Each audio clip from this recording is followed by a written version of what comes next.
Introducing Matt, Matthew, Jeremy and Nick, the Resomancers.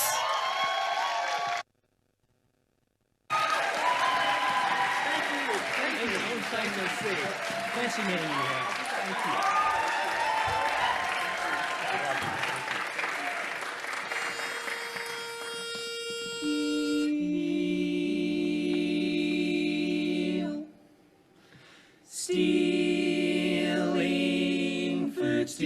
Stealing food. Eating what belongs to others puts me in a good mood. Though my friends say that I shouldn't, there is nothing that I wouldn't steal. Food. I'm a veritable gastronomic kleptomaniac. When my friends are having dinner is when I like to attack. I say, look, what's that behind you? When they turn around to see, then I finish what they're eating and I say it wasn't me. Stealing food. Chiefing chips and pinching Pringles puts me in a good mood. Food is so much more delicious when your friends are all suspicious. Stealing food.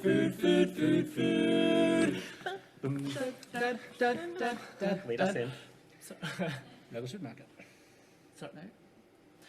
Oh gosh. You got it. Okay. Now the most efficient.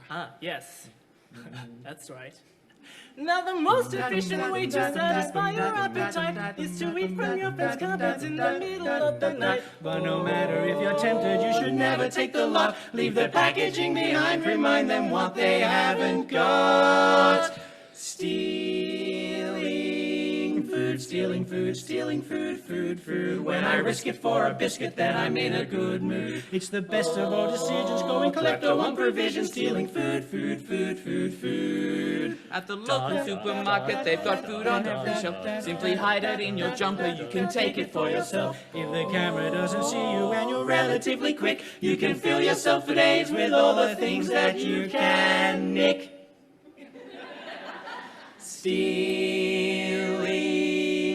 Stealing food. Runawaying without paying puts me in a good mood. It's the best of all decisions, going klepto on provision. Stealing food.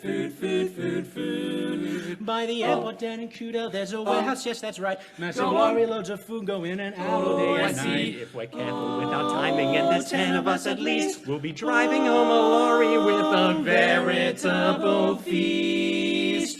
Stealing food. Jacking lorry loads from Audi puts me in a good mood. Stealing food.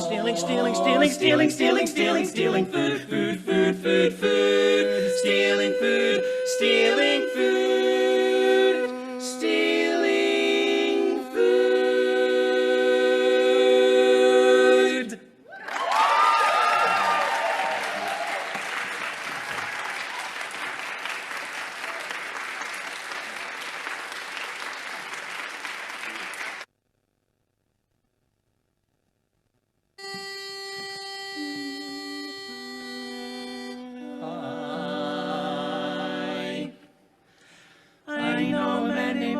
Who invented a room, and his heart was filled with pride. I said to Mr. Otis, what does your room do? He said it goes from side to side. So I said, Mr. Otis, if you take my advice, you'll be the richest man in town. You gotta take that room that goes from side to side and make it go up and down. And that was good advice, good advice costs nothing and it's worth the price. I sincerely doubt that the world could do without my good advice, without my good advice. Sir Isaac Newton came around to my house one day. His face was all sunburned and red. He said he didn't want to sleep in the shade of a tree because an apple might fall on his head.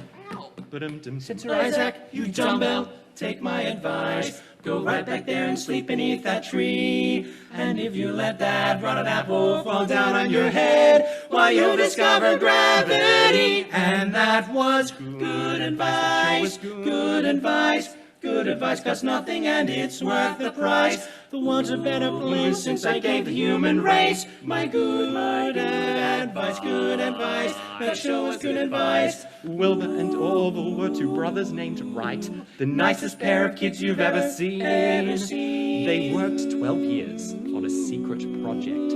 They thought it was a washing machine. I said, fellas, what are all those wings for?